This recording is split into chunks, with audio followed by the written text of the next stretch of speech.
¿Les parece? ¿Sí?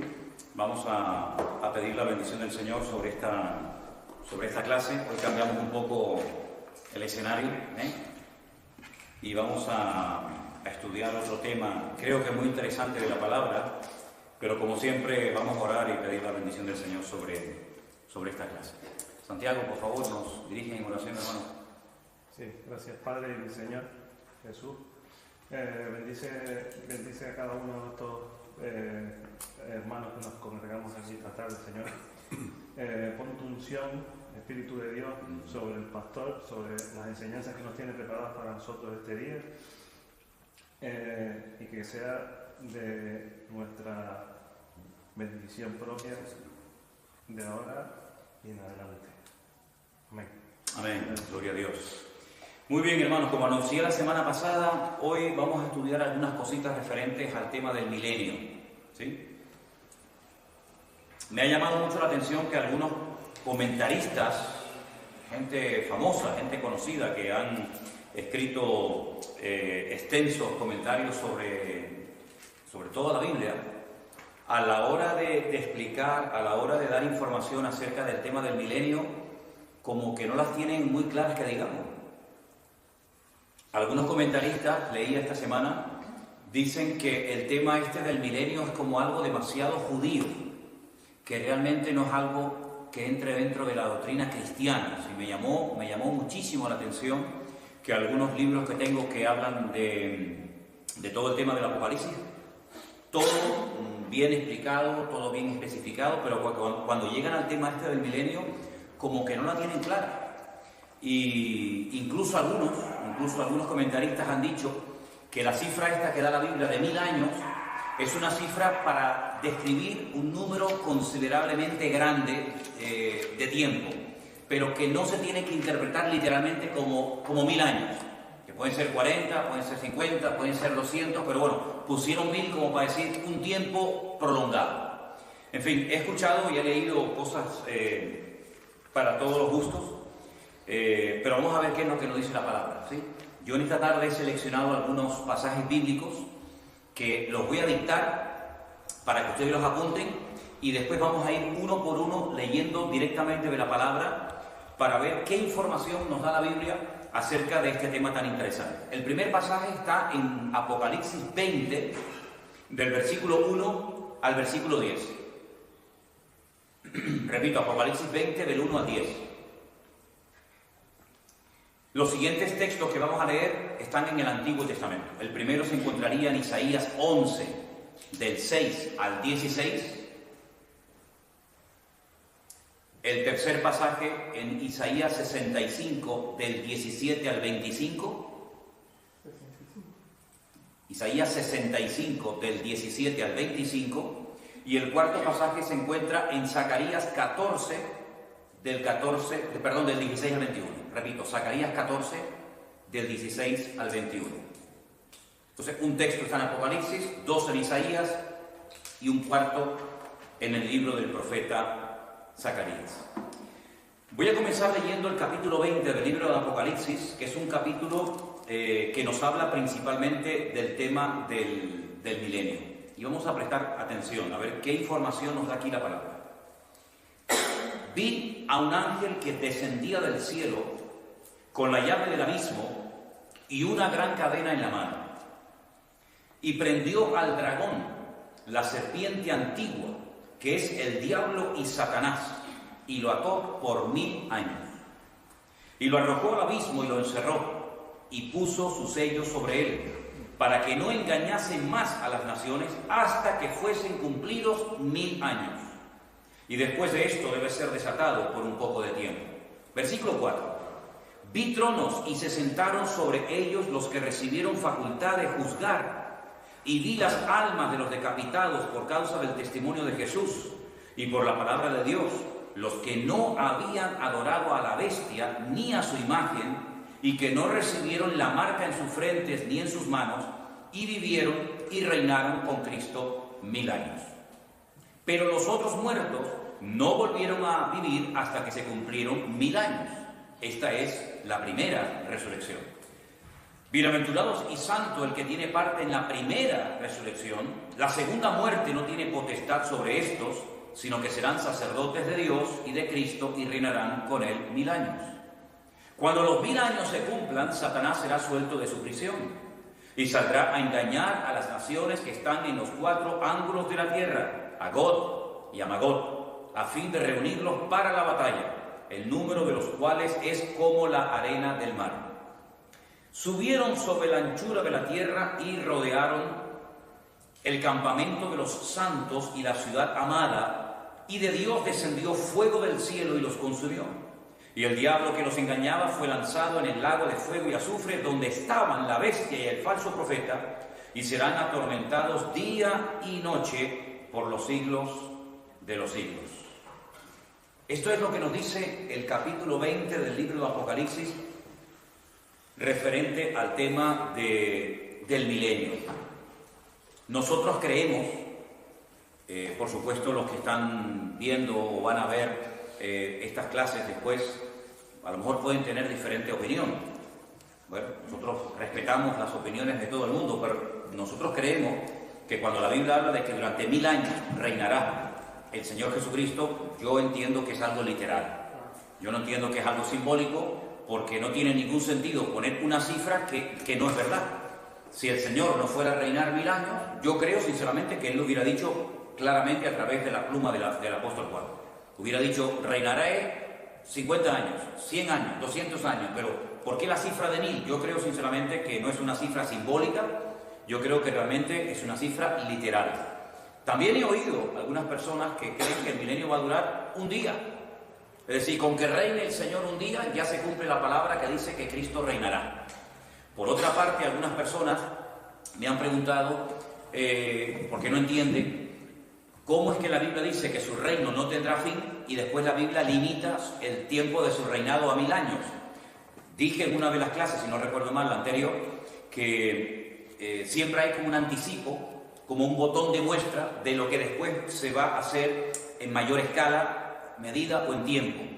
Como el tabernáculo fue el anticipo del templo, ¿verdad? Pues consideramos que el milenio es como un anticipo del reinado eterno del Señor Jesucristo. Reinado que fue profetizado tanto en el Antiguo Testamento como en aquella famosa visita que le hace el ángel Gabriel a María cuando viene y le anuncia que va a quedar embarazada, que va a tener un hijo varón, que se llamará su nombre Jesús, que será llamado Hijo del Altísimo, etcétera, etcétera, y que reinará sobre la casa de Jacob para siempre, y su reino no tendrá fin. Es decir, aquel paquete profético que vimos que Gabriel le da a María, y que dentro de esas 7 profecías, 4 ya se habían cumplido en su primera venida, y las otras 3 faltan por cumplirse con su segunda venida y con su reino milenial, ¿vale?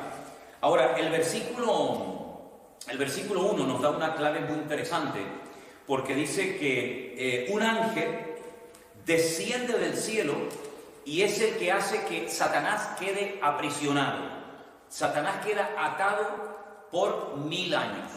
Ahora, el versículo 2 a nosotros nos suena bastante, porque en el capítulo 12, cuando lo estudiamos en una de las clases que tuvimos, capítulo 12 del libro de Apocalipsis, el versículo 9, si tú, Rafael, si quieres me lo puedes leer, por favor, dice más o menos lo mismo. Apocalipsis 12, 9.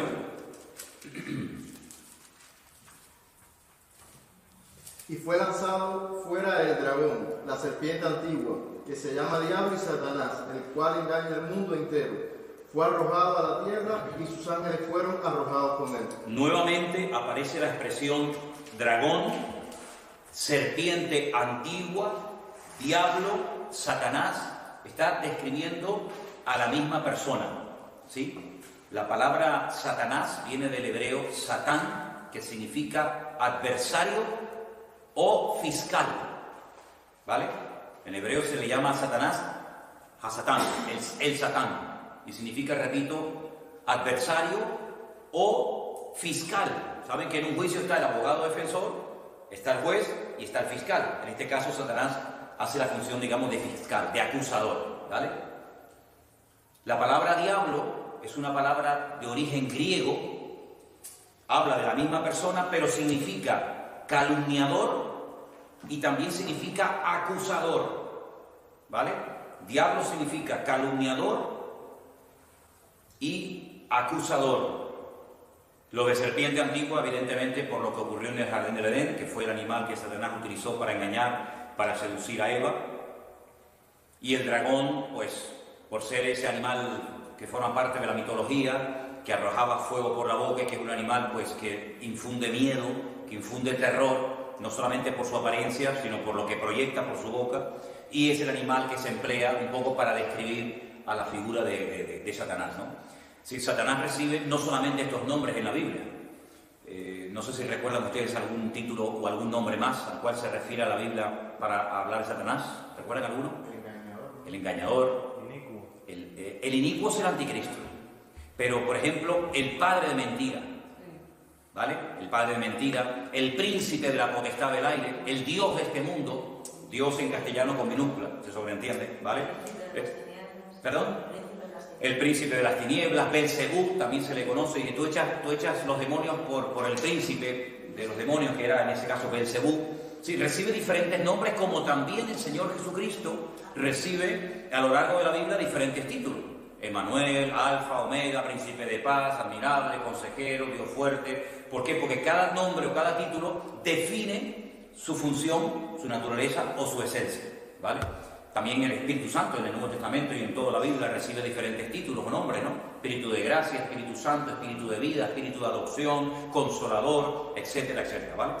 Ahora, Satanás durante el tiempo del milenio, y hay que aclarar que el milenio ocurre al final de la gran tribulación, ¿vale? Para que nos situemos, para que sepamos cuándo ocurre el milenio, al final, cuando ya termine el período terrible de la gran tribulación o el tiempo de angustia de Jacob, como también se le llama en el Antiguo Testamento. Cuando terminen los sellos, las trompetas, las copas, en fin, cuando terminen todas las tragedias y calamidades que se describen en el libro del Apocalipsis y en otros libros, al final de ese periodo de 7 años es cuando empezaría, digamos, el milenio, ¿vale? Satanás no va a ser arrojado al lago de fuego para ser destruido eternamente y para siempre, sino dice que va a estar encerrado y atado por 1000 años. Ahora, la pregunta es, si ha terminado la gran tribulación, la tierra ha quedado en muy mal estado, evidentemente, pero millones y millones de personas se han salvado. A pesar de las calamidades, de los terremotos, de las plagas, a pesar de las guerras, hay miles, millones de seres humanos que han escapado con vida, pero no son cristianos, no son nacidos de nuevo. Pero entran directamente a formar parte del milenio. ¿Me explico?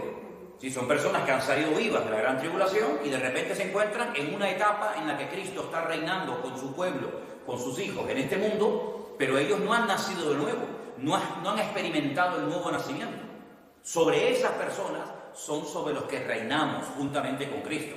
Porque si la promesa para todo creyente es que tú y cada uno de los cristianos, cada uno de los hijos de Dios, reinaremos juntamente con Cristo, no vamos a reinar los unos sobre los otros, porque la promesa es para todos o para ninguno. Por lo tanto, ¿sobre quién reinamos?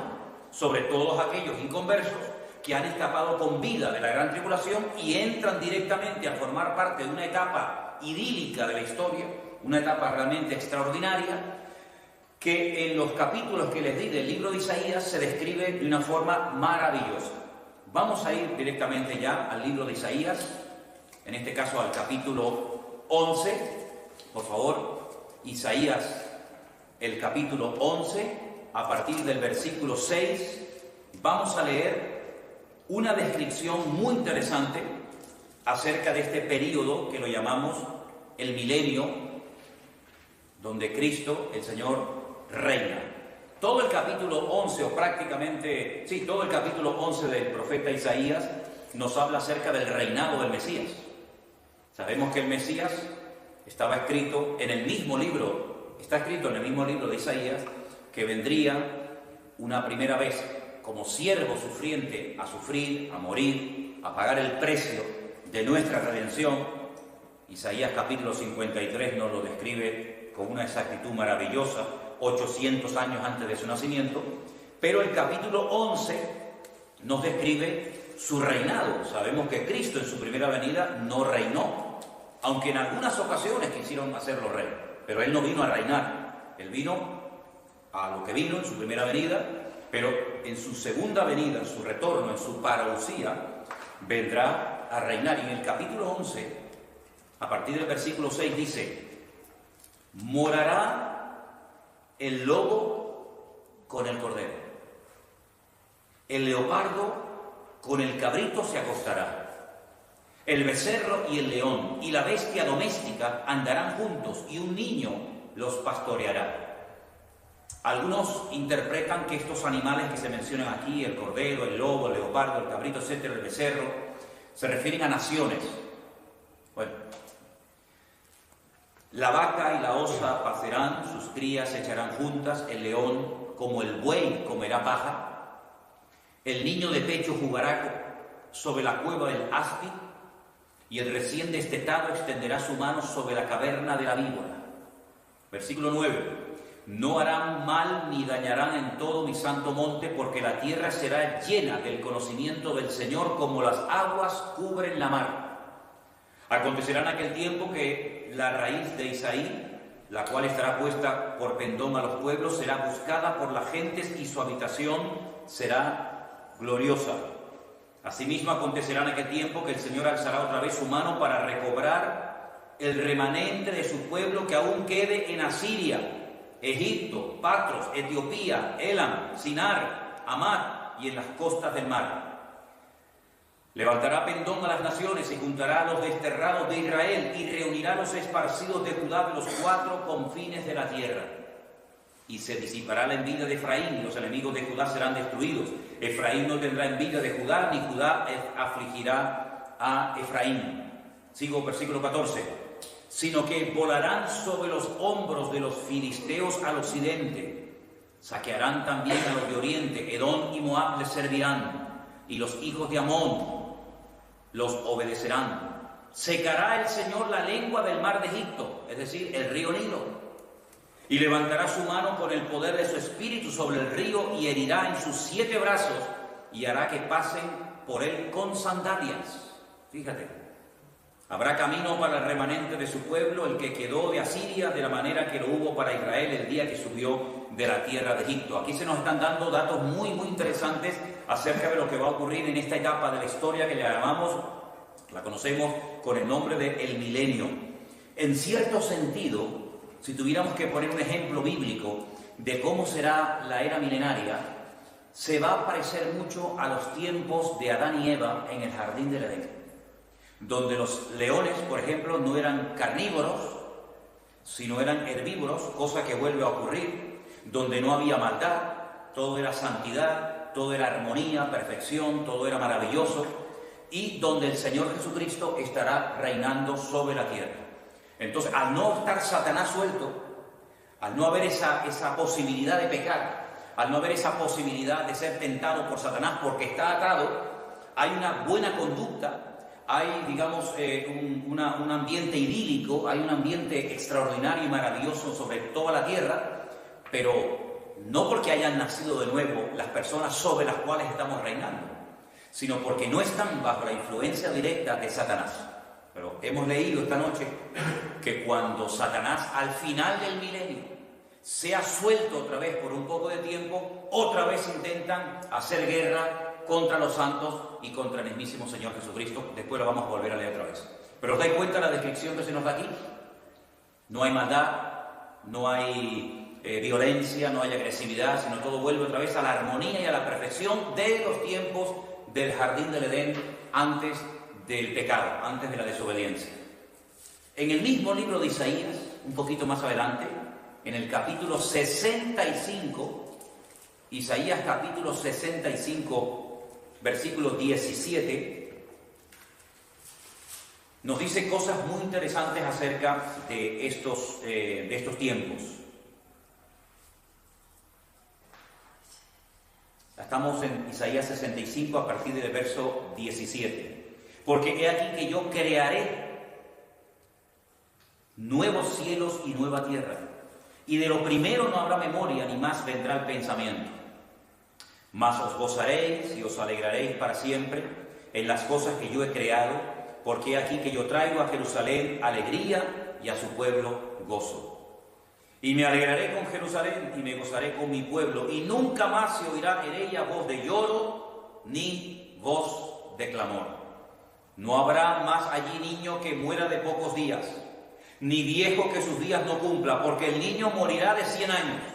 Fíjense, la longevidad vuelve otra vez a ser parecida a los primeros tiempos de la creación, cuando la gente vivía tanto. Y el pecador, luego hay pecadores en el milenio, ¿se dan cuenta? Y el pecador de 100 años será maldito. Edificarán casas, morarán en ellas, plantarán viñas, comerán el fruto de ellas. No edificarán para que otro habite, ni plantarán para que otro coma, porque según los días de los árboles serán los días de mi pueblo, y mis escogidos disfrutarán la obra de sus manos. No trabajarán en vano, ni darán a luz para maldición, porque son linaje de los benditos del Señor y sus descendientes con ellos. Y antes que clamen, responderé yo, mientras aún hablan, yo habré oído. El lobo y el cordero serán apacentados juntos, y el león comerá paja, como el buey, y el polvo será el alimento de la serpiente. Eso parece como que siempre va a ser igual, ¿eh? Ya Dios maldijo a la serpiente, que sobre su vientre se arrastraría y comería del polvo de la tierra, y eso sigue igual. No afligirán ni harán mal en todo mi santo monte. Y esto lo firma el Señor. Entonces Isaías es un profeta tremendo que describe la vida del Señor Jesucristo en su primera venida y su reinado de una forma extraordinaria, como ningún otro profeta lo hace en toda la Biblia. Y todas estas cosas, todos estos textos y información que estamos leyendo nos da más evidencia de que el tiempo del milenio va a ser un tiempo realmente extraordinario, un tiempo precioso en el que por fin el Señor Jesucristo ocupará el lugar que le corresponde, su trono, ejercerá justicia a las naciones. Pero hay un detalle muy interesante que leía hoy y que me gustaría que lo leyéramos. En el libro de Zacarías, para que veáis cómo habrá muchas personas, hemos leído ahora la palabra pecadores, pero cómo va a haber naciones enteras que han sobrevivido a las matanzas, a las guerras, a las epidemias de la gran tribulación. Y miren lo que dice Zacarías capítulo 14, del versículo 16 en adelante. ¿Lo tienen? Dice: y todos los que sobrevivieren de las naciones que vinieron contra Jerusalén subirán de año en año para adorar al Rey, al Señor de los ejércitos, y a celebrar la fiesta de los tabernáculos. Y acontecerá que los de las familias de la tierra que no subieren a Jerusalén para adorar al Rey, al Señor de los ejércitos, no vendrá sobre ellos lluvia. Y si la familia de Egipto no subiere y no viniere, sobre ellos no habrá lluvia. Vendrá la plaga con que el Señor herirá a las naciones que no subieren a celebrar la fiesta de los tabernáculos.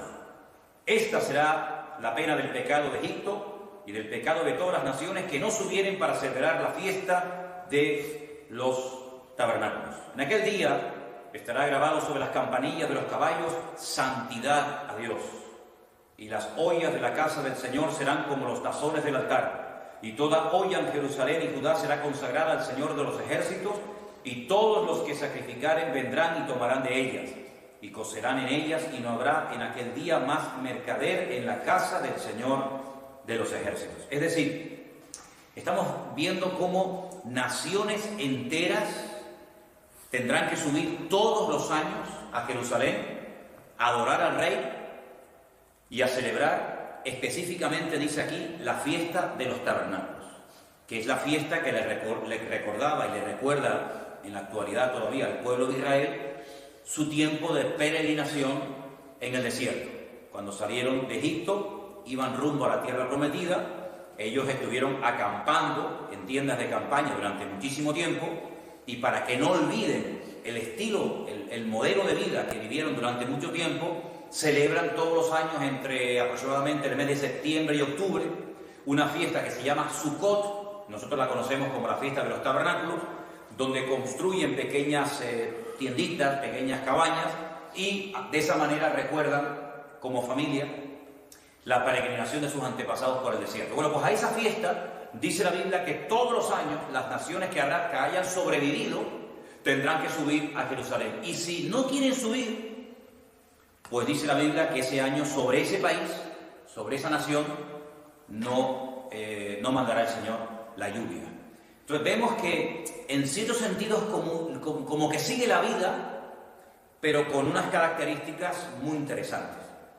Satanás está atado, el Señor Jesucristo está reinando, los cristianos estamos reinando juntamente con Cristo, la sede de gobierno del Señor será la ciudad de Jerusalén, no habrá animales que ataquen y se maten los unos a los otros, la longevidad de la gente será tremenda, porque claro, si esto es literal, si el milenio digamos que son 1000 años literales, nosotros ya tenemos un cuerpo glorificado, porque ya hemos o resucitado con Cristo, o fuimos parte del arrebatamiento de la iglesia, por lo tanto ya nuestro cuerpo no es el que tuvimos cuando estábamos en esta tierra, antes de ser arrebatados, ¿no? O resucitados. Pero lo que está bien claro es que el Señor hará el milagro de que incluso aquellos pecadores que sobrevivieron al a la gran tribulación, puedan vivir y experimentar la era milenaria, ¿no? Entonces será un tiempo muy interesante. No hay mucha información sobre este periodo de la historia, pero lo que está bien claro es que será un tiempo extraordinario, que está en la Biblia, y si está en la Biblia es porque el Señor quiere que sepamos que esa etapa es una etapa real, es una etapa verdadera, no es algo simbólico, algo que se puso ahí como una especie de relleno, sino que verdaderamente es una etapa que va a existir. Y bueno, por eso dicen algunos que si la Biblia, desde el principio, en el libro de Génesis, relata la creación en una etapa de 6 días y al séptimo reposó, por eso algunos llegan a la conclusión de que en cierto sentido es como la Biblia es la historia de 6000 años de la humanidad, y el séptimo día o el séptimo año, esos 1000 años, es la etapa que ocupa el milenio. Tenemos 4000 años antes de Cristo, 2000 años después de Cristo, y faltaría esos 1000 años, que es el milenio que se lleva a cabo después del periodo de la gran tribulación. Ahora, hemos visto que hay nacimientos, hemos visto que hay muerte de pecadores, hemos visto que la gente siembra, hemos visto que la gente compra, hemos visto que la gente edifica. Estamos viendo que aparentemente sigue la vida, entre comillas, de una forma normal, pero con los datos que tenemos, nosotros sabemos que es la etapa en la que todas las naciones tendrán que reconocer el señorío y el reinado del Señor Jesucristo. Ahora, no es un tiempo eterno, es un tiempo que tiene un fin, 1000 años. Volvamos al libro de Apocalipsis, capítulo 20, para que veamos qué es lo que ocurre cuando termina esta etapa de la historia tan extraordinaria. Nos paramos en el versículo 10 de Apocalipsis 20. Pero ¿qué ocurre cuando termina la etapa del milenio? Versículo 11 dice: y vi un gran trono blanco, y al que estaba sentado en él, de delante del cual huyeron la tierra y el cielo, y ningún lugar se encontró para ellos. Y vi a los muertos, grandes y pequeños, de pie ante Dios, y los libros fueron abiertos, y otro libro les fue abierto, el cual es el libro de la vida. Y fueron juzgados los muertos por las cosas que estaban escritas en los libros, según sus obras. Y el mar entregó los muertos que había en él, y la muerte y el Hades entregaron los muertos que había en ellos, y fueron juzgados cada uno según sus obras. Y la muerte y el Hades fueron lanzados al lago de fuego. Esta es la muerte segunda. Y el que no se halló inscrito en el libro de la vida fue lanzado al lago de fuego. Al lago de fuego, donde dice el versículo 10 que fue arrojado la bestia, es decir, el anticristo, y el falso profeta también, y Satanás, ¿vale? Entonces, después del milenio se produce una segunda resurrección. La pregunta es, ¿de quién o de quiénes? Pues de todos aquellos inconversos a lo largo de la historia que aún no han resucitado. Ya se produjo una primera resurrección, ¿sí o no? Juntamente con los arrebatados de la iglesia se produce la primera resurrección, 1 Corintios capítulo 15, ¿vale? El rapto, la primera resurrección, pero todavía quedan millones de personas que murieron a lo largo de la historia y los que murieron durante la gran tribulación también, que no han resucitado. Al final del milenio se produce el juicio ante el gran trono blanco. Los libros son abiertos, especialmente el libro de la vida, se produce el juicio y automáticamente todas aquellas personas que no se encuentran inscritos en esos libros, en el libro de la vida, dice que son arrojados, son lanzados al lago de fuego y azufre, que es lo que nosotros llamamos el infierno, la condenación eterna, de la cual ya no hay ninguna posibilidad de escapar. Algunos consideran que es muy fuerte esto del infierno, y por eso algunos ya ni lo quieren tocar, ni lo predican, ni lo mencionan, pero es tan bíblico como el cielo. Los capítulos 21 y 22, que son los dos últimos capítulos del libro de Apocalipsis, nos describe la nueva Jerusalén, que no es la nueva Jerusalén sobre la cual va a estar reinando 1000 años el Señor Jesucristo. Esto quiero que quede bien claro. El Señor Jesucristo está reinando en esta tierra durante el milenio.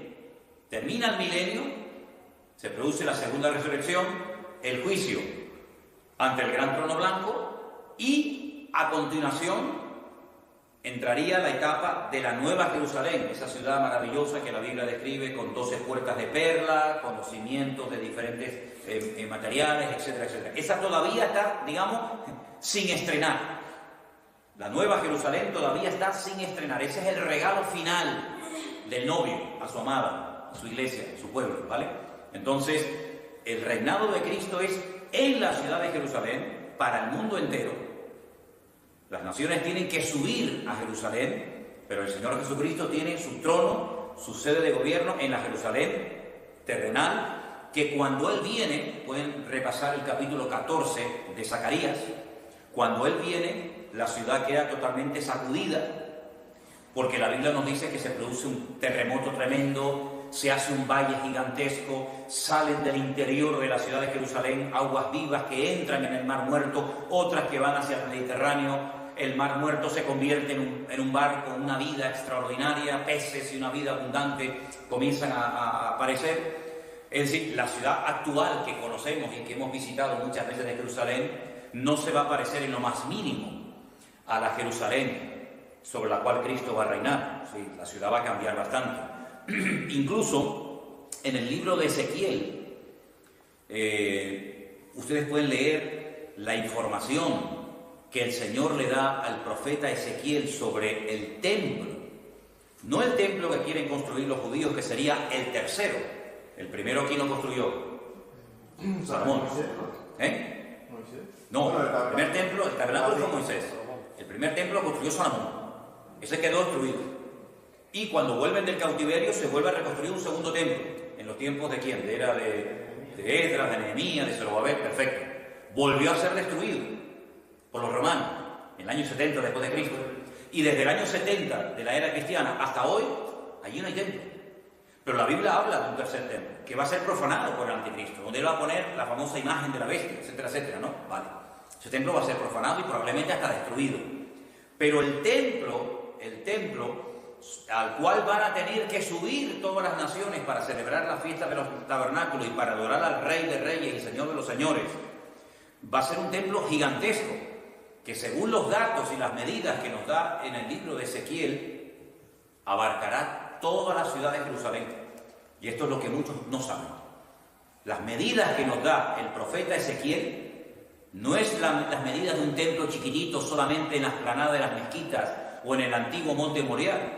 No. Yo les voy a enseñar, recuérdenmelo, en la próxima clase, unos planos donde ustedes pueden comprobar las medidas de ese templo futuro del milenio, y es un templo que abarca toda la ciudad de Jerusalén y mucho más, Eso lo vais a ver, Dios mediante, el próximo día. Va a ser muy interesante porque lo que vais a ver seguramente nunca lo ha visto muchísima gente, porque es una información que últimamente yo he traído de Jerusalén, y unos datos, y unos libros, y unos mapas, y ustedes van a quedarse asombrados de las medidas inmensas de semejante tema. Satanás será suelto de su prisión. ¿Y qué es lo que hace Satanás después de 1000 años de haber estado atado? Ha cambiado, ha reflexionado, se ha arrepentido, ha dicho, bueno, vamos a cambiar la actitud, vamos a pedir perdón. ¿A qué sale? A engañar a las naciones que están en los 4 ángulos de la tierra, es decir, al mundo entero. Menciona fundamentalmente a Gog y a Magog, a fin de reunirlos para la batalla, el número de los cuales es como la arena del mar. Y fíjate, subieron sobre la anchura de la tierra, rodearon el campamento de los santos y la ciudad amada, que no es otra que Jerusalén, pero Dios manda fuego del cielo y los consumió absolutamente a todos. Fíjate cómo todavía Satanás tiene ganas de seguir haciendo daño. Satanás todavía quiere seguir engañando después de haber estado 1000 años atado, después de haber visto que el Señor ha cumplido todo, que el anticristo ha sido destruido, que el falso profeta ya no existe, que él mismo está totalmente ya acabado, vuelve otra vez a lo mismo. La pregunta es, ¿y para qué lo suelta el Señor después de 1000 años? ¿Por qué no destruirlo ya de una vez y acabar con este personaje ya de una vez por todas? Bueno, yo creo, mi opinión particular es que es una forma de demostrarle al hombre que si no hay una verdadera conversión, por muy atado que haya estado Satanás por 1000 años, si el corazón del hombre no ha sido regenerado y transformado por el poder de Dios, el hombre vuelve otra vez a dejarse arrastrar y seducir por Satanás. Es como una forma de demostrarles a los inconversos que ustedes, si no aceptan al Señor Jesucristo y lo hacen su Señor y su Salvador, en el momento en el que Satanás os vuelve otra vez a engañar, a seducir, a tentar, etcétera, etcétera, vuelve otra vez a picar el cebo y vuelven otra vez a las andadas, porque no habéis nacido de nuevo, vuestro corazón no ha sido regenerado por el Señor Jesucristo. A mí en la iglesia que yo estaba me enseñaron que esa parte del milenio, una de las cosas que quería Dios mostrar era que aunque el diablo estuviera atado, el pecado mora en nosotros, y que no es culpa de un tercero, no es culpa del diablo, sino que nosotros somos los pecadores y que el único que nos puede salvar es Jesús. Es decir, cuando la persona peca, digamos que hay un agente exterior, pero también hay un agente interior, que la Biblia lo llama pecado, y ese pecado en el momento en el que le das lugar, te vuelve a atrapar. Has estado 1000 años viendo a Cristo, has tenido que subir a Jerusalén a adorar al Señor, has visto cómo todo se ha cumplido, has visto cómo ha quedado la tierra devastada con guerras, con terremotos, con todo tipo de calamidades, pero como que no es suficiente para que el hombre proceda al arrepentimiento y de esa manera pues pida perdón y de esa manera su vida pueda ser cambiada y transformada. Yo doy gracias al Señor por toda la información que nos da la Biblia, porque la Biblia, sobre todo estas profecías de Ezequiel, de Daniel, de Apocalipsis, etcétera, etcétera, yo quiero dejar bien claro una cosa. No se han escrito estas cosas para asustar. No se han escrito estas profecías, y están registradas en la Biblia, para confundir, sino todo lo contrario. 3/4 partes del material que tenemos en la Biblia es material profético y el Señor nos lo ha dado como un regalo maravilloso para que no vivamos más tiempo en la ignorancia, para que sepamos cómo actuar en cada momento de la historia. Ahora tenemos que hacer una pequeña referencia a esta plaga, a esta especie de pandemia que tiene a todo el mundo asustado. Pero la Biblia dice que no tenemos que sorprendernos. Literalmente lo dice en una de las cartas del apóstol Pedro. Hermanos, no os sorprendáis del fuego de prueba que os ha sobrevenido, porque nosotros sabemos que todas estas cosas forman parte de las señales proféticas de los últimos tiempos. Claro, estamos acostumbrados a ver terremotos, estamos acostumbrados a ver volcanes, pero no estamos acostumbrados a ver plagas, y menos de esta envergadura. Pero en estos tiempos, los creyentes, yo creo, que no tenemos que hablar todo el santo día de las preocupaciones y de los temores de la gente del mundo. Es verdad que hay un virus, es verdad que hay gente infectada, es verdad que hay gente que ha muerto, pero nuestro tema de conversación no es ese. Tú pones la televisión, pones la radio, vas a una cafetería, vas a pasear y todo el mundo hay un monotema. Todo el mundo habla del coronavirus. No hay otro tema de conversación. Y yo me niego, yo me rebelo rotundamente contra eso. ¿Por qué? Porque nuestro tema de conversación no tiene por qué ser ese. ¿Tocamos el tema? Lo tocamos. Pero la Biblia dice, hablando entre vosotros con salmos, con himnos, alabando y cantando al Señor en vuestros corazones, dando siempre gracias a Dios y Todopoderoso por todas las cosas que nos ha dado. Es decir, nuestro tema de conversación, sobre todo en esta época, es diferente. Y sobre todo, hermanos, aprovechar estos tiempos, estas señales, para decirle al mundo, señores, esto es lo que nosotros hemos creído por miles de años y que ahora ustedes lo están viviendo en carne propia, pero que para nosotros es normal. Y os digo algo más. No sé cuántos de ustedes saben lo que va a ocurrir este año, el día 14 de mayo. El día 14 de mayo fue cuando el Estado de Israel, digamos, nació en 1948. Pues este año, el Papa Francisco, el 14 de mayo, va a reunir a un montón de líderes de naciones y sobre todo de líderes espirituales y religiosos para firmar una especie de declaración de la nueva religión en el nuevo orden mundial que se avecina. Promovido por Roma, promovido por la Iglesia Católica, promovido por el Papa, vamos abocados a la creación de una nueva religión de carácter universal para un nuevo orden mundial. Esto va a ser este año. Nunca en la historia se ha dado este paso. Este año estamos a punto de ver algo impresionante, de ver cómo se pretende aglutinar a las religiones. Incluso ya se está hablando de hacer un tipo de Biblia donde se quiten algunas palabras que pueden ser ofensivas, como sangre, como pecado, como lago de fuego, etc. Incluso incluir el nombre Alá, para de esa manera también un poco agradar a los musulmanes y que cuando ellos lean la Biblia pues vean que su Dios aparece en la Biblia, porque al fin y al cabo Alá, Dios, Jehová, Yahvé es el mismo. Fíjense a dónde se está dirigiendo el planeta Tierra, hacia dónde va la humanidad, hacia el nuevo orden mundial dirigido por el anticristo y hacia una especie de sincretismo religioso, de potaje religioso, donde el falso profeta estará ahí llevando las riendas. Y por eso vemos que la Iglesia Católica va a jugar un papel fundamental en los últimos tiempos. ¿Por qué? Porque tiene poder, porque tiene autoridad y porque es como una especie de loba herida a la cual le han quitado sus cachorritos y está tratando de volver a recuperar su poderío y su señorío sobre todas las naciones de la tierra. Así que estemos atentos, velad y orad, porque la Biblia nos enseña que los tiempos se acortan y por eso, como nunca antes, los cristianos, los pastores, los predicadores, tienen que empaparse de estas cosas, tienen que enseñarle a la iglesia cómo comportarse. Y hermanos, hoy es día, recuérdenme el día, 10 de marzo de 2020. Yo no sé cuándo verán las personas que están en sus casas, en sus países, este vídeo. En este momento aquí en las Islas Canarias son las 19:48. En este momento, con la fecha que les he dado, hay un país llamado Italia con 60 millones de habitantes, del cual no puede salir nadie y nadie puede entrar. Un país totalmente hermético.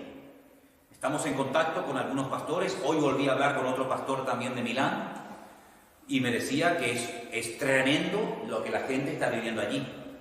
Cantidad de iglesias, cientos, tal vez miles de iglesias cerradas, donde no se pueden congregar porque un grupo de más de 4 personas está totalmente prohibido, donde el pastor Antonio Panocchia, un pastor amigo nuestro de Milán, tiene que firmar un documento oficial para pedir permiso para poder salir de su casa para ir a comprar comida a un supermercado si es que la encuentra. Es decir, en cuestión de 2 o 3 semanas, el mundo ha cambiado completamente.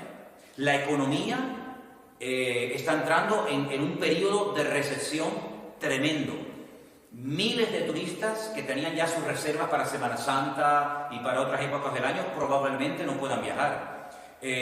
Muchas personas están perdiendo su puesto de trabajo. Hay aeropuertos, ciudades, colegios, universidades, ciudades enteras totalmente vacías.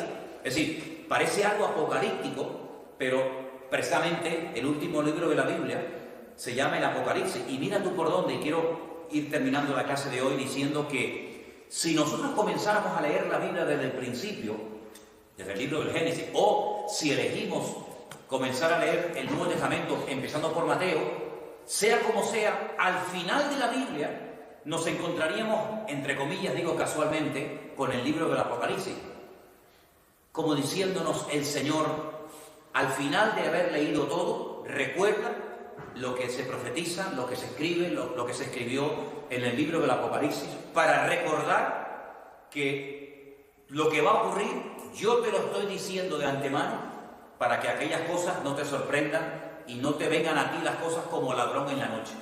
¿Por qué dice la Biblia velad? ¿Por qué dice la Biblia orad? ¿Por qué le dijo, por ejemplo, a los cristianos del primer siglo, huid? Cuando veáis estas cosas, huid, no os quedéis en Jerusalén, sino salir corriendo. El que esté en el campo no se le ocurra entrar en casa a coger algo, porque como entres no vas a salir. Animo a los que están viendo este vídeo y los que nos están escuchando a que lean el capítulo 24 de Isaías. Es impresionante lo que Isaías nos dice, que en este momento, por ejemplo, nuestros hermanos que están viviendo en Italia, es como si fuera un capítulo escrito para ellos, porque ellos ya están viviendo muchas cosas que leemos en Isaías capítulo 24. Gloria a Dios que está el 25 y el 26. Hay una luz a la salida del túnel. Hay un rayo de esperanza. Pero el capítulo 24 de Isaías es tremendamente gráfico acerca de cosas que ya han comenzado a ocurrir. Así que se nos acercan los tiempos finales. Damos gracias al Señor por su palabra. Damos gracias al Señor porque Él está con nosotros. Y Él nos va a cuidar y Él nos va a proteger. Y yo estoy convencido.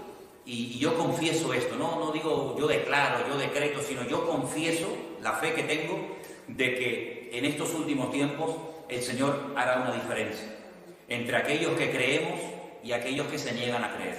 Yo creo que el Señor va a hacer milagros de todo tipo en los últimos tiempos a favor de sus hijos, a favor de su pueblo, de tal manera que ni el pánico, ni el nerviosismo, ni el estrés, ni los nervios, ni la falta de paz tienen que apoderarse de nuestras conversaciones, ni de nuestras iglesias, ni de nuestra vida, porque el Señor ha prometido estar con nosotros todos los días y dice ¿hasta cuándo? Hasta el fin del mundo. Es decir, no hay ni un solo día en el que la presencia del Señor no estará a nuestro lado. Así que confiamos en Él y seguiremos, Dios mediante, la próxima semana estudiando más cosas acerca de los acontecimientos finales. Que el Señor les bendiga. Gracias por habernos seguido. Gracias por haber estado con nosotros. Mandamos un saludo a todos los hermanos que nos siguen en directo desde Bélgica y otros hermanos que nos ven desde otras partes del mundo. Que el Señor les bendiga, les guarde. Oren mucho por toda esta situación que está ocurriendo, porque lo único que podemos hacer, que yo creo que sí o sí va a dar resultado, es la oración. No, lávate las manos, no beses, no abraces. Vale, son medidas, digamos, humanas, ¿no? De sentido común. Pero lo que sí o sí va a funcionar y no nos va a fallar es clama a mí y yo te responderé y te enseñaré cosas grandes y ocultas que tú no conoces. Que el Señor les bendiga. Mandamos un saludo a todos nuestros hermanos. Bendiciones.